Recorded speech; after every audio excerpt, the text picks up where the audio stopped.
It's strange how your own child can forget the hands that raised them until those hands are only seen as the help. I wasn't always invisible. There was a time when my son needed me like air, and I moved heaven and earth just to keep him safe. I didn't expect him to worship me forever, but I never imagined he'd be ashamed to call me mom. I had Nathan when I was just 24. His father left before the ink on the birth certificate dried, and I never heard from him again.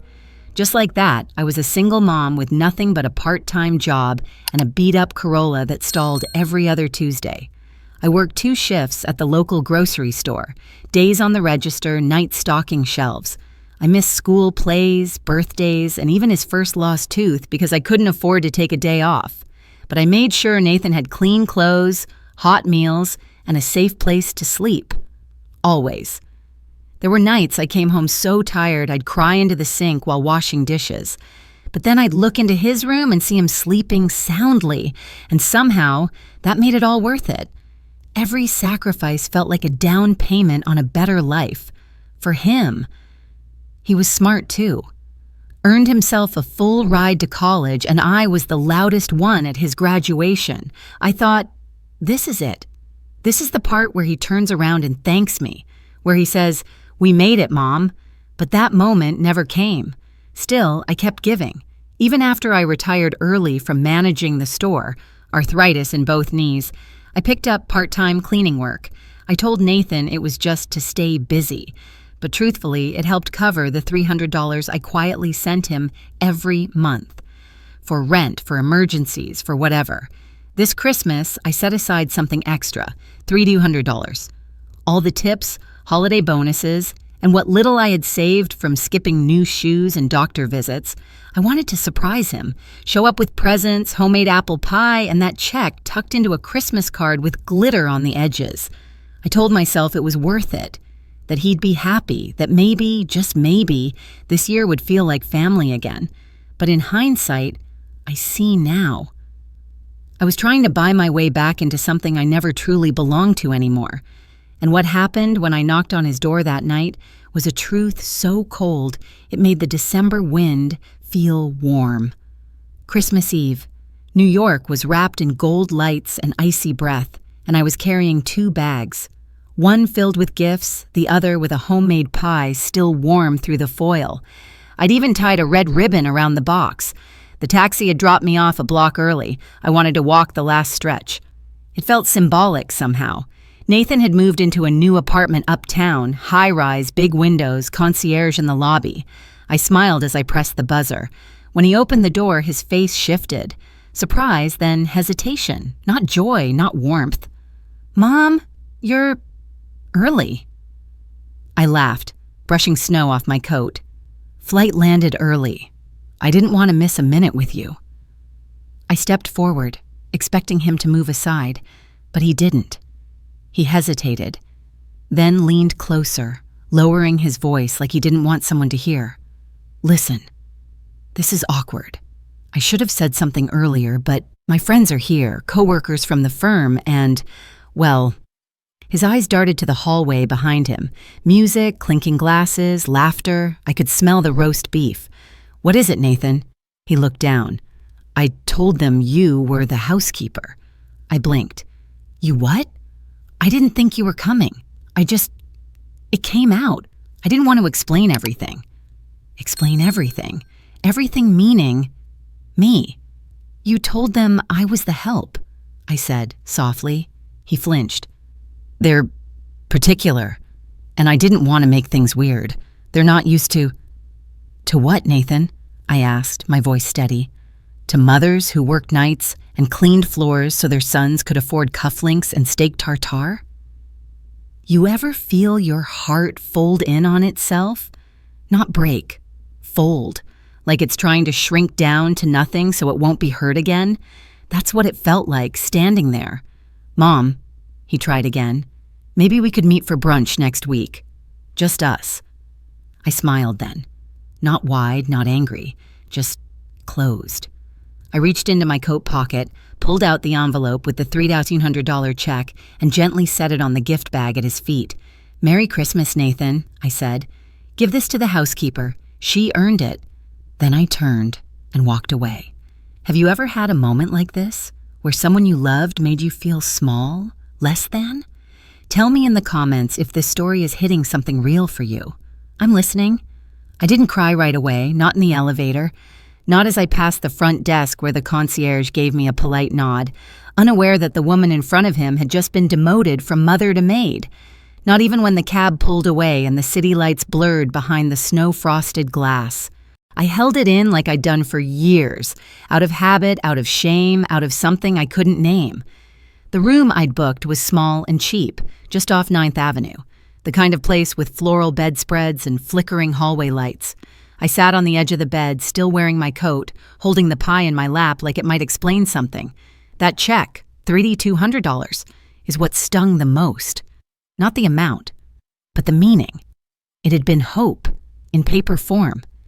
And I'd left it like a tip for someone else's holiday. I looked at my phone. Not a single message from Nathan.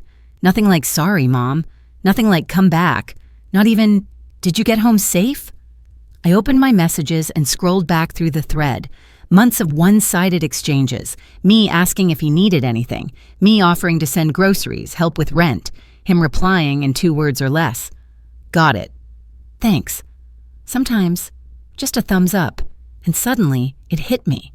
I had been texting into silence for years, hoping the echo would turn into love. But it hadn't. It never would. I remembered something then. An old voicemail from when he was 10. Mom, I got the lead in the play. I knew you'd be proud. I used to play that back on hard days. Now I deleted it without a second thought. That little boy was gone. Maybe he disappeared the moment he moved out. Maybe the moment he stopped needing me. Or maybe the moment he started being ashamed of where he came from. That night, I didn't cry, but I did something I never thought I would. I logged into my banking app and canceled the automatic transfer. The $300 I'd sent him every month without fail for 5 straight years was gone with a single tap. And with it, something else disappeared too. The guilt, the constant need to earn a place in his life. I finally realized I had never lost him, because I never really had him to begin with. The morning after Christmas, I woke up in that tiny motel room with a surprising sense of stillness. No dreams, no tears on my pillow, just quiet, the kind that doesn't feel empty, just finished. I sat up, turned off the old heater buzzing in the corner, and opened the curtain. Outside, the snow was falling slow and soft. The city looked peaceful, but in a distant way, like a party I'd never been invited to. I didn't feel anger. That was the strange part. Not even sadness, not anymore. I just felt tired of carrying something that had never been mine to hold. I boiled water in the motel's plastic kettle and made myself instant coffee. It tasted like regret and cardboard, but it was warm. As I sipped it, I opened my phone and looked at my banking app again. $300 month. Sent on the 15th. For 5 years straight. Never once missed. You know what I realized? That money didn't just leave my account. It left with a piece of me every time. Not the money itself, but what I hoped it would buy. A visit, a thank you, maybe even just a call on my birthday. I shook my head. I wasn't mad at Nathan for not loving me the way I loved him, but I was done paying for a seat at a table he never planned to set for me. So I opened another tab, one I hadn't touched in years. My will. I changed the beneficiary from my son Nathan Blake to the West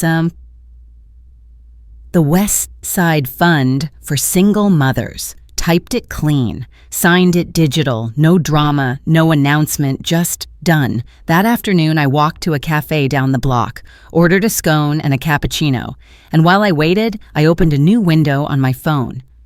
Train across America, scenic sleeper routes. I don't know what came over me, but suddenly I was booking a sleeper ticket from New York to Santa Fe. Just me, my suitcase, and a notebook I hadn't written in since Nathan was in middle school. I didn't tell anyone, not even my sister. I wasn't running. I was returning to myself. And for the first time in decades, I wasn't a mother with something to prove. I was just Eleanor. The train ride to Santa Fe was long and quiet, the good kind of quiet. the kind where no one expects anything from you, just fields, mountains, and time to breathe. I sat by the window most of the trip, watching the world roll by. I wrote in my old notebook. Nothing fancy. Just thoughts, fragments, things I hadn't let myself say out loud for years. At first, the pages were filled with questions. Why wasn't I enough? Where did I go wrong? Was I too much or never enough? But the farther we moved from New York, the less I needed answers. Some things I realized aren't meant to be solved, just released. In Santa Fe, I stayed at a little adobe inn with cracked tile floors and a courtyard full of hummingbirds. I made friends with a retired art teacher named Judith, who invited me to a painting class. I hadn't held a brush since high school. My first piece was a mess, too much blue, lines that didn't make sense, but I hung it in my room anyway. Every morning, I woke up before the sun, wrapped myself in a sweater, and sat outside with coffee. I watched the sky go from charcoal to pink and let the silence do what no apology ever could. One day, Judith said, "You carry yourself like someone who's finally stopped asking permission." I smiled. She wasn't wrong. I didn't call Nathan, didn't check for texts. I turned off notifications. The part of me that used to flinch every time my phone buzzed had gone quiet. And not in a sad way, in a whole way. I hiked a canyon trail by myself one afternoon. Halfway through, I stopped, hands on my hips, heart pounding in the thin desert air, and I laughed. Really laughed. Not because something was funny, but because I had made it. Through disappointment, through silence, through erasure. And I was still here, still standing, still me. Not the woman Nathan tried to hide, not the version I squeezed into for his comfort, but Eleanor, whole, unapologetic, free. It was March when I got the first message. 3 months since I left New York. 3 months since I walked away from Nathan's doorstep and into my own life. The message came from an unknown number. No name, just, "Hi. I don't know if you'll even read this, but I think about that night every day. I'm sorry, Mom." I stared at the screen for a long time. Not because I didn't know how to feel, but because, for the first time, I didn't feel obligated to respond. I didn't need to explain where I was. I didn't need to soothe his guilt. That wasn't mine to carry anymore. A week later, he sent another message. This one had a photo. It was the Christmas card I'd left behind, still sealed, the envelope slightly wrinkled. "I found this under the tree," he wrote. "It didn't feel right to open it, but now I wish I had." I didn't reply, but I didn't delete it either. Some silences aren't punishment. They're boundaries, and boundaries can be holy. By spring, I'd traveled through Arizona and up into Oregon, staying in little towns and meeting people who didn't ask who I was to anyone else. They just saw me. Judith came to visit for a week. We walked through art galleries and made each other laugh until we cried. One evening, while watching the sun set over the Pacific, she said, "You know, you're not running away. You're walking towards something." She was right. And then one day, out of the blue, I received a package. No return name, just a scribbled address I recognized. Nathan's office. Inside was a single photo. Nathan standing in front of his apartment building, holding a sign written in black marker. "This is my mother. Her name is Eleanor, and I was wrong." No press, no email, no request for forgiveness, just the truth, in black and white. I didn't call him, but I put the photo on my nightstand. Not as a reward for him, but as a reminder for me that even when the world tries to forget you, your worth doesn't vanish. Sometimes the loudest recognition is the silence that finally says, "You were always enough." Have you ever walked away from someone you loved just to protect your own peace? Tell me in the comments. I read every story, and if no one else has told you lately, you mattered. You still do. Thank you for watching Eleanor's story. We rise quietly, but we rise.